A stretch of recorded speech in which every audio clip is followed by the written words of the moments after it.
Санариптештирүү бүгүнкү күндөгү дүйнөлүк көнүгүүнүн башка тренди. Кыргызстан башкаруу, экономика, билим берүү, социалдык чөйрө тармактарын жигердүү санариптештирүү процессинде турат, деп белгиледи президент Садыр Жапаров бүгүнкү шайлоо жана референдум өткөрүү боюнча борбордук комиссиясына караштуу жарандык жана санариптик билим берүү долбоорун ишке киргизүү аземинде. Садыр Жапаров бул өзгөчө алыскы райондордогу жашоочуларга билим берүү программанын жеткиликтүүлүгүн жакшыртууга, электрондук тейлөөлөрдү жана кызмат көрсөтүүлөрдү пайдалануу кеңейтүүгө мүмкүндүк берерин белгиледи. Ал өлкө аймагында 38 калкты тейлөө борбору, 70 жарандык жана санариптик билим берүү борборунун түзүлүшү менен мамлекеттик электрондук кызмат көрсөтүүлөргө жеткиликтүүлүк кыйла кеңейип жатканын кошумчалады. Долбоор калктын баардык катмарларын, биринчи кезекте жаштарды, ден соолугунун мүмкүнчүлүгү чектелүү адамдарды, аялдарды, мигранттарды, ал эми аксакалдарды да тарткандыгы өзгөчө маанилүү. Аталган борбор билим берүү багытындагы программалардан тышкары жергиликтүү коомчулуктардын ийгиликке жетишкен лидерлер менен жолугушууларды, аялдардын лидерлигин алдыга жылдыруусу, жаштардын дебаттарды өткөрүүсү үчүн аянтча болуп бере алат, деп белгиледи Садыр Жапаров. Элдин санариптик билимин өнүктүрүүгө, ошондой эле жаратылыш ресурстарына кылдат мамиле жасоого багытталган бул комплекстүү социалдык долбоорду ишке ашыруу жарандардын өлкөнүн саясий жана шайлоо системалары тууралуу түшүнүгүн жакшыртууга мүмкүндүк берет, шайлоолорго болгон ишенимди арттырат жана ага жарандардын катышуусун активдештирет. Мамлекет башчысы белгилегендей, Кыргызстандын өнүгүшү үчүн билимдүү, руханий жактан өнүккөн, ата-бабалар тарыхын жакшы билген, улуттук жана үй бүлөлүк наркты жана баалуулуктарды урматтаган, башка этностордун, башка дин өкүлдөрүнүн укуктарын сыйлаган, түрдүү тилдерди билген, санариптик потенциалга ээ кыргызстандык жаранды калыптандыруу маанилүү. Ушуга байланыштуу Садыр Жапаров түзүлүп жаткан борбордун программаларына Кыргызстан элинин баалуулуктары менен нарк насили, өлкө тарыхы тууралуу системалуу маалыматтык билим берүү иштерин киргизүүнү сунуштады. Урматтуу мекендештер, улуттук жана эл аралык өнөктөш уюмдардын урматтуу өкүлдөрү, мамлекеттик органдын жетекчилери. Баарыңыздар менен бүгүнкү жарандык жана санариптик билим берүү борборлорунун ачылыш аземинде көрүшүп жатканыма кубанычтамын. Борбордук шайлоо комиссиясынын, министрлер кабинетинин, коомдук жана коммерциялык сектордогу көптөгөн өнөктөштөрдүн жана ошондой эле эл аралык өнөктөштөрдүн биргелешкен долбоору менен өлкөнүн бардык аймактарында жарандык жана санариптик билим берүү борборлорунун уюштуруу болуп жатканы жакшы саамалык. Себеби Бишкек шаарында жана аймактарда жарандык жана санариптик билим берүү борборлорун институт катары түзүү менен жарандык жана санариптик билим берүүнү системалаштырып, жарандык, укуктук жана санариптик билим берүүнүн ар кандай программаларын туруктуу негизде ишке ашырууга болот. Бул өзгөчө алыскы райондордогу элибизге билим берүү программаларынын жеткиликтүүлүгүн жакшыртууга, электрондук тейлөөлөрдү жана кызмат көрсөтүүлөрдү пайдаланууну кеңейтүүгө мүмкүндүк берет. Урматтуу мекендештер, Кыргызстанды башка өлкөлөр сыяктуу эле туруктуу өнүктүрүүгө өлкө жарандарынын жигердүү, аң сезимдүү жана жоопкерчиликтүү катышуусу жана элдин биримдиги менен гана жетишүүгө болот. Жарандардын коомдун жана мамлекеттин жашоосуна активдүү катышуусу үчүн адам укуктарынын эл аралык стандарттарынын, демократия принциптеринин негизинде өлкөнүн конституциясында белгиленген жарандардын укуктары менен милдеттерин билүүсү жана түшүнүүсү өтө маанилүү. Белгилей кетсек, бул милдеттерди ишке ашыруу үчүн өлкөдө жалпы жарандык тең укуктуулукту калыптандырууга жана элдин биримдигин чыңдоого багытталган тиешелүү стратегиялык документтерибиз бар. Алсак, кыргыз жаранын калыптандыруу жөнүндө, инсандын руханий адеп ахлактык өнүгүүсү жана дене тарбия жөнүндө жарлыктар жана ошондой эле концепциялар кабыл алынган. Бул документтер коомчулуктун кызыгуусун арттырып, элдин колдоосуна ээ болгон. Концепцияда кыргыз жаранынын калыптануусу үчүн жарандардын чыныгы тең укуктуулугун камсыз кылуу, улуттук мыйзамдарды өркүндөтүү жана өлкө калкынын укуктук, саясий маданиятынын деңгээлин көтөрүү маселелери айтылып, конституциялык укуктары менен милдеттерин ишке ашыруу талап кылынары белгиленген.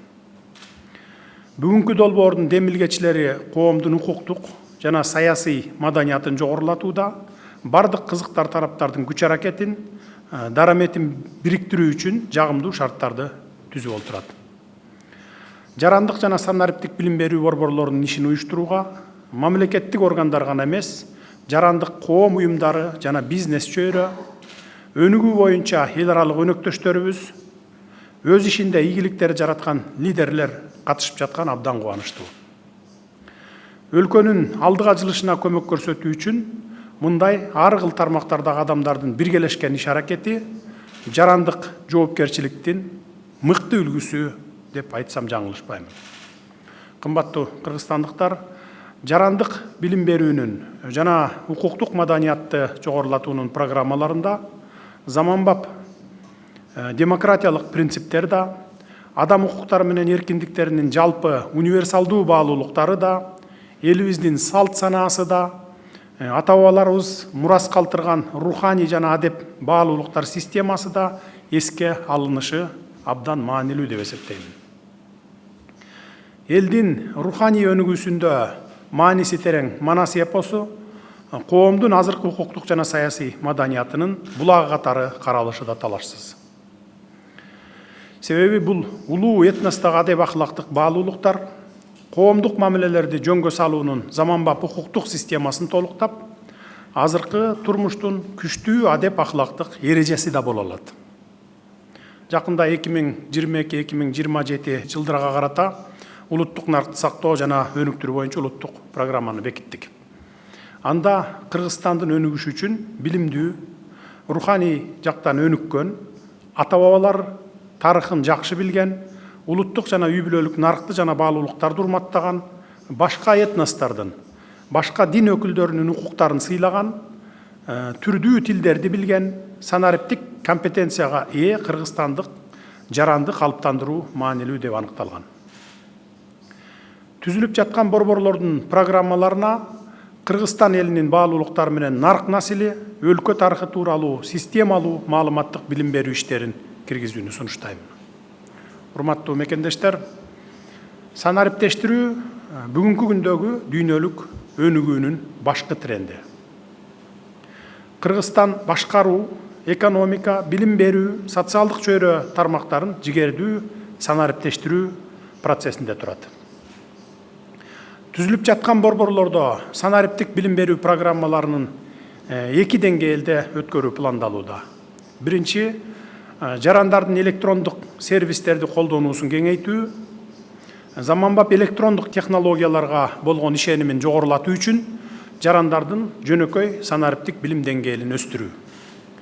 Экинчи, өлкөдө санариптештирүүнү өнүктүрүүдө жаштарды IT кесибине тартыш үчүн санариптик билим берүү программаларын ишке ашыруу. Республикабыздын аймагында 38 калкты тейлөө борбору, 70 жарандык жана санариптик билим берүү борборунун түзүлүшү менен мамлекеттик электрондук кызмат көрсөтүүлөргө жеткиликтүүлүк кыйла кеңейүүдө.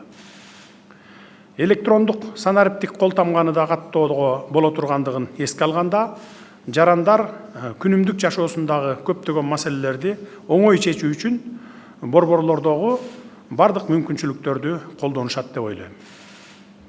Бул жерде жана чет өлкөдө иштеп жаткан санарип лидерлерине, Америкадан IT форумдун катышуучуларына, ошондой эле өз күчтөрү менен ийгиликке жетишкен, өлкөнүн атын чыгарып жаткан кыргызстандык жаштарга, билим алууга жана кесипкөй болууга жардам берип жаткан бардык мекендештерибизге өзгөчө ыраазычылыгымды билдиремин. Силердин ийгиликтериңер жана мол тажрыйбаларыңар менен бөлүшкөнүңөр өлкөнү санариптештирүү жана жаштардын потенциалын өнүктүрүү үчүн чоң салым жана мыкты түрткү болуп саналат.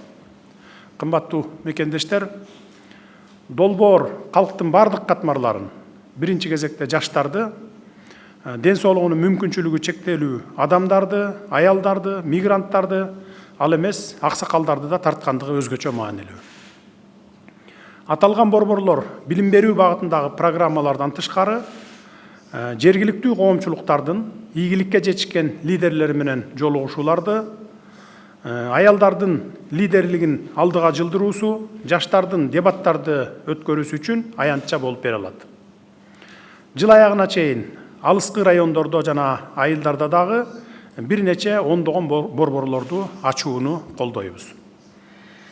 Элдин санариптик билимин өркүндөтүүгө, ошондой эле жаратылыш ресурстарына кылдат мамиле жасоого багытталган бул комплекстүү социалдык долбоорду ишке ашыруу адамдардын потенциалын гана жогорулатпастан өз ара түшүнүшүүсүн, бири-бирин сыйлоосун жакшыртууга, өлкө жашоосуна жана өнүгүшүнө жарандардын катышуусун арттырууга, өлкөнүн мындан ары өнүгүүсүнүн маанилүү негизи катары Кыргызстандын элинин биримдигин чыңдоого мүмкүнчүлүк түзөт.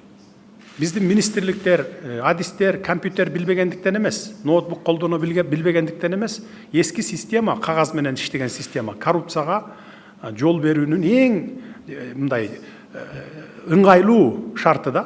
Көнүп калган. Кагаз менен иштеп, баягы министрликте анча-мынча чөнтөккө түшкөн акчалар менен баягы байыштын немесинен да. Болбосо компьютерди үйрөнөм десе 10 күндө үйрөнүп койсо болот. Үйрөнүп алса болот азыр. 21-кылым эшикте. Бардыгыбыз эле билебиз компьютерди. Ошондуктан анан кийин биз талап койдук. Кудай буйрса, алдыңкы ушу бир жарым жылдыкта ушул толук санариптештирүүгө өтүп кетсек эң жакшы болот эле. Кагаздан кеткен болот элек. Мына 1-июлга чейин талап койгонмун. Дагы деле ошол өтүп бүтө албай кагаз менен иштеп аткан мекемелерибиз көп. Биз ошондон кетишибиз керек. Алдыда дагы далай жасалчу иштерибиз турат. Жолубуз шыдыр, жолдошубуз кызыр болсун. Барыңыздарга ийгиликтерди каалайм. Көңүл бурганыңыздарга рахмат.